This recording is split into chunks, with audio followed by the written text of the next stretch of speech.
Всем здравия, друзья! С вами Добрыня. В общем, я хочу рассказать сегодня об одном эксперименте очередном с руническим жезлом, но перед этим небольшая предыстория. В общем, у меня есть товарищ, таких людей очень сильно немного. Вот, я дружу, мы с Таней дружим с их семьей, и они одни из, наверное, единственных людей, кто сейчас к нам приезжает в гости. Ну, то есть редкий для меня человек и дорогой. Вот у этого редкого человека и дорогого случился отпуск на пару недель. В общем, решили мы с ним в какие-то моменты, когда у него будет время, съездить по окрестностям, по разным местам интересным, разведать одно место силы, съездить куда-нибудь в горы, в красивые места. Ну, в общем, так и получилось. Но какой прикол? Прикол был такой. Значит, каждый раз, когда у него находится время, вот мы договариваемся, сегодня там вторник, давай в пятницу куда-то, давай в субботу куда-то, то обязательно портилась погода. То дождь нарисован в прогнозе погоды, тучи ходят и все остальное, то штормовое предупреждение и шторм, действительно сильный ветер и так далее. Я параллельно с этим его отпуском продолжал снимать курс «Место силы», как раз про эти вылазки, там пару видео есть. То мы решили просто уже без всяких мест силы съездить в горы, хотели походить по нижнему плато Четвердага. Там есть красивые места. Ну и вот. Значит, каждый раз, как мы только собираемся, начинается какая-то ерунда с погодой. Ну, прямо вот сильно портится. И буквально, ну, пару-тройку дней назад у нас была уже финишная для его отпуска вылазка. Просто погулять по вот этому нижнему плато. Ну и что вы думаете? Утром встаю. Вроде как прогноз погоды смотрели за сутки до этого. Ни дождя, ничего не обещают. Смотрю на Четвердаг, а он просто полностью утром встаю. Вот огромный там заповедник за ним идет. Все это затянуто тучами. Туманище такое. Ну, по туману ходить особого удовольствия нет. Смысл прогулки был в том, чтобы выбраться на нижнее плато и, гуляя над заповедником, смотреть на красоту, на горы, на сопки, на разные там какие-то холмы, которые есть. Вообще место очень красивое. Вот. И, ну, чтобы сделать другу приятное, хотели туда выехать.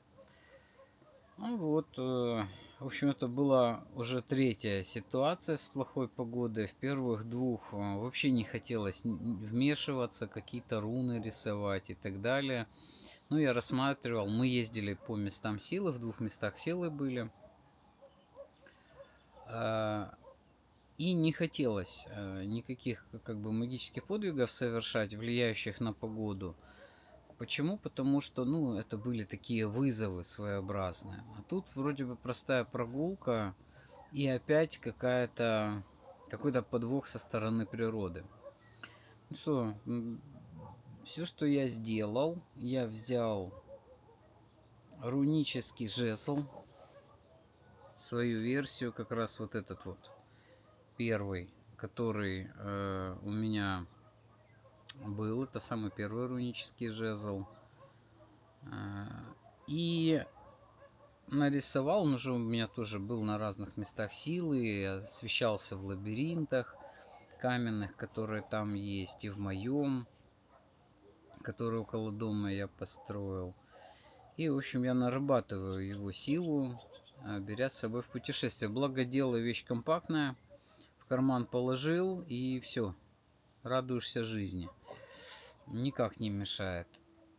Там в мешочек и все остальное. И вот что я делаю. Утром в 4:30 я встал, смотрю, что все затянуто опять.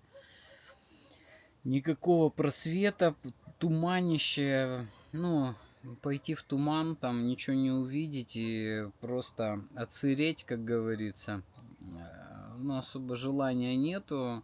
Отменять, конечно, мы ничего не собирались. Уже я думал, куда может быть в другое место, если что, поехать. Вот. И рисую руну рассеяния с просьбой разогнать эти тучи и все остальное.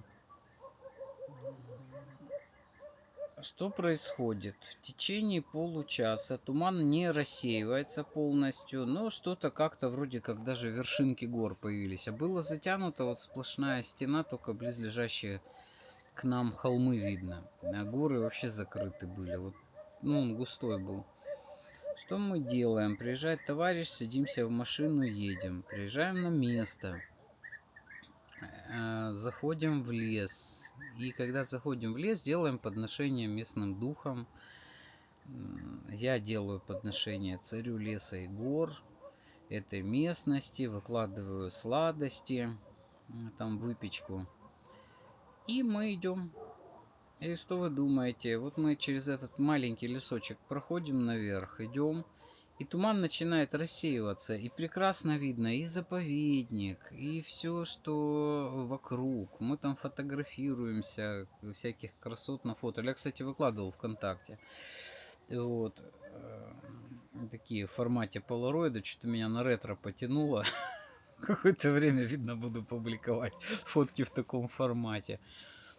И мне очень понравилось. Вы знаете, сработал жезл. Мы классно погуляли. Когда дошли до уже почти конечной точки, до подножия горы Эклизи-Бурун, ну это вершина на Читердаге, вот там была прям стена. Вот ты стоишь, вот стена тумана, сильный ветер его гонит.